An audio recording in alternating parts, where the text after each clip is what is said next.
बिस्मिल्लाहिर्रहमानिर्रहीम। अस्सलाम वालेकुम नाज़रीन, मैं हूं शफ़क़त अली और आज हमारे साथ मौजूद हैं सिद्दीक़ जान साहब। सिद्दीक़ जान साहब, बहुत शुक्रिया आपके वक्त का। सिद्दीक़ जान साहब, सबसे पहले ये बताइए, शहर इक़्तिदार के अंदर नैब के टारज़न बनने की और कुछ बड़ी गिरफ़्तारियों की तो ख़बरें गर्दिश में थीं, लेकिन आज शहर इक़्तिदार के अंदर बड़ी प्ली बारगेन और शहबाज शरीफ की जानिब से कुछ ऑफ़र्स, क्या ये चल रहा है? शहबाज शरीफ साहब की ऑफ़र पे तो बाद में आएंगे, लेकिन ये जो आपकी वेस्ट कोट है माशाल्लाह बड़ी खूबसूरत। तो अगर आप ये वीडियोस का सिलसिला जारी रखना चाहते हैं तो ये वेस्ट कोट आपको एक जो है ना वो मुझे ऑफ़र करनी पड़ेगी और मैं वो ऑफ़र पे एडवांस एक्सेप्ट करता हूँ। अगर आप जो है वो ये वीडियोस का सिलसिला जो है बरकरार रखना चाहते हैं तो अच्छा। तो आप कह रहे हैं कि जी बिल्कुल, मैंने भी आज देखा है कि आज बात हो रही थी कि शहबाज शरीफ प्ली बारगेन करना चाहते हैं और पैसे देना चाहते हैं। मेरा एनालिसिस है, ख़बर नहीं है। मेरा एनालिसिस यह है कि शहबाज शरीफ ये कभी भी नहीं करेंगे, कभी भी नहीं करेंगे। शहबाज शरीफ बिल्कुल एक रुपया भी नहीं देंगे। उसकी वजह यह है कि शफ़क़त साहब के शहबाज शरीफ का तो बयान ही ये है मुसलसल कि अल्लाह की कसम, नबी करीम सल्लल्लाहु अलैहि वसल्लम की कसम, फ़लाँ की कसम, फ़लाँ की कसम, मैंने एक धेले की भी करप्शन नहीं की। तो वो कस्में कुरान खाते हैं, कस्में कुरान मजीद की कस्में खाते हैं हर वक्त कि मैंने तो एक धेले की करप्शन नहीं की। तो वो उनकी कस्में फिर किधर जाएंगी, उनका वो बयानिया किधर जाएगा?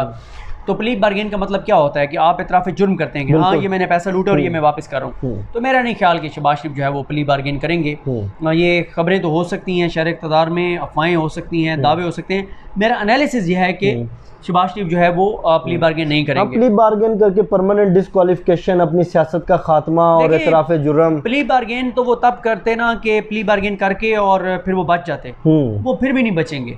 और फिर या तो होता है ना कि एक आध केस होता है, फिर भी होता है कि आप चले उसमें प्ली बार्गेन कर दें। हाँ, तो इनके केसेस जो हैं वो अंडे बच्चे दे रहे हैं मुसलसल, बिल्कुल, और हर हफ्ते कोई नया केस खुल रहा है, नई चीज़ें आ रही हैं। तो मेरा नहीं ख्याल कि शहबाज शरीफ प्ली बार्गेन करेंगे। जैसे पहले आपको पता है किसी ने कहा 25 अरब डॉलर दे के गए हैं, यानी 4000 अरब। किसी ने कहा कि, और पहले शायद लोगों को ना इतना समझ आती हो कि 4000 अरब कितने होते हैं, अब तो उनको समझ आ गई होगी कि पाकिस्तान ने कोरोना जैसी बड़ी आफत में भी प्राइम मिनिस्टर इमरान खान ने 1200 अरब का पूरे पाकिस्तान के लिए पैकेज दिया। 8 अरब डॉलर बनते हैं, 8 अरब डॉलर बनते हैं, और वो 25 अरब डॉलर यानी 3 गुना इससे ज़्यादा। मतलब पाकिस्तान का आधे से ज़्यादा कर्जा ख़त्म हो सकता है। मतलब पाकिस्तान का ऐसे समझे 25% कर्जा आप मतलब या बड़ी तादाद में, जितना भी खैर बड़ी तादाद में कर्जा पाकिस्तान का हो सकता है। तो बात यह है कि शहबाज शरीफ साहब किसी सूरत में भी, बहरहाल मेरे एनालिसिस है कि प्ली बार्गेन। तो ये केसेस जो शहबाज शरीफ की के ख़िलाफ़ बनाए गए हैं, जेली अकाउंट्स के केसेस, 17 अरब रुपए की ट्रांजैक्शंस के केसेस, ये कहाँ जाते नज़र आ रहे हैं आपको? देखें, ये पाकिस्तान में यही तो मसला है ना कि होना तो ये चाहिए था कि इस पे सवाल ही ना होता कि इतना कुछ सामने आया है तो इस पे हमें यकीन होता कि केसेस मंदी की यहाँ तक पहुँचेंगे और सज़ाएँ होंगी और लूटा हुआ पैसा वापस आएगा। लेकिन पाकिस्तान में जो एहतसाब का निज़ाम है, उसका जो ट्रैक रिकॉर्ड है वो ऐसा है कि अब आप ये सवाल कर रहे हैं कि इनका क्या होगा। होना तो यही चाहिए कि इनकी फास्ट ट्रैक पे केसेस चलने चाहिए और कानून के मुताबिक फ़ैसले होने चाहिए, एज़ सुन एज़ पॉसिबल फ़ैसले होने चाहिए, लूटा हुआ पैसा वापस आना चाहिए, जो इल्ज़ामात गलत हैं उनमें इनको बरी करना चाहिए। लेकिन यहाँ पे जो खिलवाड़ होता रहा है एहतसाब के साथ, इसलिए क्या होगा ये कुछ कहना कबल वक्त है। अलबत्ता मैं जो देख रहा हूँ ईद के बाद, जैसे शेख रशीद भी कह रहे हैं, ज़ाहिर है वो बाखबर एक वज़ीर हैं और उनकी कुछ बातें वो बड़ी ठीक होती हैं, एक्यूरेट होती हैं। तो मेरा ये ख्याल है कि केसेस 12 रेफरेंसेस दायर होने चाहिए। एहतसाब अदालतों का मसला ये है कि 25 एहतसाब अदालतें हैं पूरे पाकिस्तान में, 1200 रेफरेंसेस हैं। तो अगर ये 25 ही रहेंगी एहतसाब अदालतें तो केसेस नहीं चल पाएंगे। या तो आप ये है कि आप कोई एक रख दें कि सबसे पहले जो बड़ी करप्शन के केसेस हैं उनको मंद की अंजाम तक पहुँचाया जाएगा स्टेप बाय स्टेप। लेकिन अगर सारे इकट्ठे आपने चलाने हैं तो किसी का भी फैसला नहीं होगा और इससे करप्ट लोगों को फ़ायदा होता है कि देखें जी हमारा तो ट्रायल 2 साल से चल रहा है, कुछ भी नहीं होगा। बिल्कुल।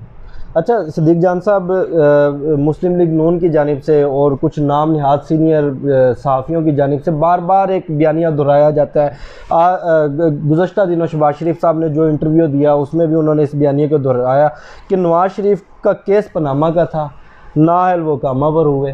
ये क्या मामला? देखें, ये मैं शायद एक आध बार इस पर बात की है, इस पर फिर कभी तफसील से बात करेंगे, लेकिन मुख्तसर इसमें यह है कि नवाज़ शरीफ पनामा पे भी जेल, इस पे अकामा पे अगर वो कहते हैं कि नायल हुए थे, उस पे तो सिर्फ नायल हुए थे, जेल वो पनामा पे ही गए, पनामा पर गए, क्योंकि पनामा में जो प्रॉपर्टीज़ के केसेस थे, जायदादों के, असासों के, कारोबार के केसेस थे, वो सारे एहसाब अदालत में चले और उन्हीं में नवाज शरीफ को, मरियम सफदर को, कैप्टन सफदर को, इन सबको उसी में सजाएं हुई थी, सजाएं भी हुई, जुर्माने भी हुए, दोबारा डिस्क्वालिफिकेशन भी हुई। हाँ, तो जहाँ तक अकामे वाली बात है, वो सर आइन के मुताबिक है कि आपने अपने तमाम असासे जायदादें, अकाउंट्स वो डिक्लेयर करने होते हैं। नवाज शरीफ साहब ने ये नहीं बताया हुआ था अपने कागजात नामजदगी में कि हाँ मैं बेटे की कंपनी में नौकरी करता था, रिसीवेबल सैलरी थी।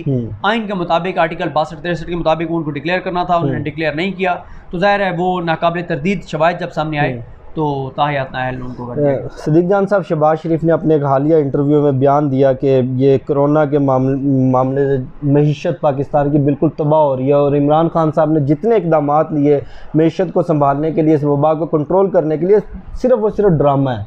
इमरान खान साहब ड्रामा कर रहे हैं, क्या मतलब इतनी एक स्वीपिंग स्टेटमेंट उन्होंने दे दी? देखें, शहबाज शरीफ साहब ज़ाहिर है उनका तो काम है अपोजिशन का, हमारे यहाँ यही है कि उनका अपोजिशन का काम है कि बस हर बात पे इल्ज़ाम लगाना बग़ैर किसी ठोस सबूतों के या शवाहिद के, और फिर हाल भी ना देना। अब देखें ना, शहबाज शरीफ साहब जब वापस आ रहे थे तो हमने इस पर बहुत बात की, जब कहा गया कि जी वो आ रहे हैं और कोरोना का इलाज ला रहे हैं और हल ला रहे हैं, और वो बड़ा अच्छा एक ट्वीट किया था शहबाज गिल साहब ने कि शहबाज शरीफ साहब ने कहा ना कि कोरोना को एक हफ़्ते में हम ख़त्म कर देंगे। उन्होंने कहा ये कोरोना है, कौमी ख़जाना नहीं है, तो आपका जो तजर्बा है वो कौमी ख़जाने को ख़त्म करने का है, तो ये कोरोना जो है वो ख़त्म नहीं हो सकता। तो शहबाज शरीफ साहब ज़ाहिर है उनका तो यही काम है कि वो इस तरह के इल्ज़ामात लगाएंगे। और वो मैंने उनकी एक और भी स्टेटमेंट सुनी इसी से रिलेटेड, जो वो कह रहे थे कि इमरान खान ऐसे ही कह रहे हैं कि कोरोना की वजह से मुईशत तबाह हो गई। मुईशत नहीं, कोरोना की वजह से कुछ नहीं हुआ, पहले से तबाह हाल थी। तो बात यह है कि अमेरिका, यूके, जर्मनी, सारे मुल्कों को देख लें तो वहाँ पे मुईशत जो है वो सारे ये बताया जाए कोरोना की वजह से तबाह और बर्बाद हो गई, जितना उसको वर्ल्ड बैंक ने भी इसकी तस्दीक किया, IMF ने भी इसकी तस्दीक की है। तो धचका लगा है हमारी मुईशत को, और बिल्कुल मुईशत हमारी, आप देखें ना, अब ये कह रहे हैं कि मुईशत कोरोना ने ख़राब नहीं की, उससे पहले इमरान खान ने ख़राब की हुई थी। तो ये इनकी बात, ये कहते हैं मान लो कि दुरुस्त है। जब इमरान खान ये कहता है कि मुईशत मेरे दौर में ख़राब नहीं हुई, पहले मुझे ख़राब हाल और तबाह मिली है, तो ये कहते हैं कि ये गलत कह रहे हैं। तो सबको पता है सर कि मुईशत जो है वो तबाह हाल थी जब ये छोड़ के गए। जिस तरह इन्होंने कर्जे लिए, बेदर्दी के साथ पैसा बहाया, करप्शन की नज़र किया। 18वीं तरमीम ने हमें बहुत नुकसान पहुंचाया है कि हज़ार अरब जो हैं वो सूबों को चले जाते हैं, कोई पता नहीं है वो कहाँ खर्च हो रहे हैं, कोई हिसाब किताब नहीं है, कोई उसका कोई पूछने बताने वाला नहीं है, कोई अकाउंटेबिलिटी नहीं है। तो इससे यही नुकसान होता है, और इसीलिए ये कहते हैं कि ये 18वीं तरमीम बरकरार रहनी चाहिए, ताकि इनके, वो आपका ही जुमला है कि खांचे इनके बरकरार और इनके खांचे खाबे और ये सारे। देखिए, बड़ी एक इंटरेस्टिंग इसमें सिचुएशन है कि रिकॉर्डिंग के ऊपर जो सबसे पहला हक है वो सूबे का है। 5 अरब की पेनल्टी वफाक अदा करे, क्यों भाई? 15,000 अरब रुपए 10 साल के अंदर सिंध को दिए गए हैं ये NFC अवार्ड के तहत, और 18वीं आईनी तरमीम के बाद कहाँ लगे? हॉस्पिटल्स नहीं, कुत्ते के कांटे की वैक्सीन नहीं, वहाँ पर आप कुसुमपुरसी का हाल देखें। तो आपकी बात बिल्कुल दुरुस्त है कि ये इसी वजह से 18वीं आईनी तरमीम को बचाना चाहते हैं कि इनके अपने खांचे चलते रहें। बिल्कुल, वरना देखें आवाम को क्या मिला 18वीं तरमीम से? क्या सिंध में, अंदरूनी सिंध में इलाज की सहूलतें बेहतर हो गई हैं? बिल्कुल भी नहीं। क्या रोज़गार लोगों को मिलने लग गया है? क्या थर में साफ पानी मिलने लग गया है? कराची की आप हालत देख लें, कचरा कुंडी बना हुआ है कराची। आप देखते हैं कि साल में 6 बार तो एक सबसे ज़्यादा सियासत हुई कराची के कचरे पे है।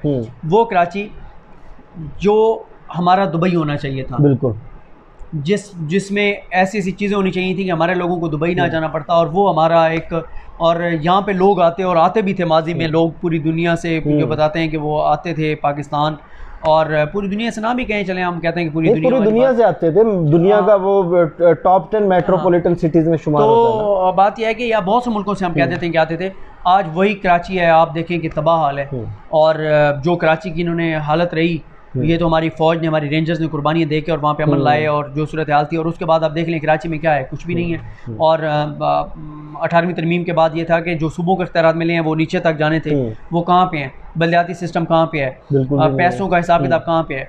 तो ये सारी चीज़ें अफसोसनाक हैं। मेरा ख्याल है 18वीं तरमीम के ऊपर भी बिल्कुल बात होनी चाहिए, इसमें जो चीज़ें गलत हैं उनको जो है वो रिवर्स होना चाहिए और वफाक को मजबूत होना चाहिए और साथ ही एहतसाब भी होना चाहिए कि 1000 अरब जो सूबों को दिए गए हैं उनका पूछना चाहिए कि कहाँ लगे। बहुत शुक्रिया सिद्दीक जान साहब, मुझे शफ़क़त अली को दीजिए इजाज़त। इंशाल्लाह आपसे फिर नेक्स्ट वीडियो में मुलाकात होगी। अपना ख्याल रखिएगा, तब तक के लिए अल्लाह हाफ़िज़।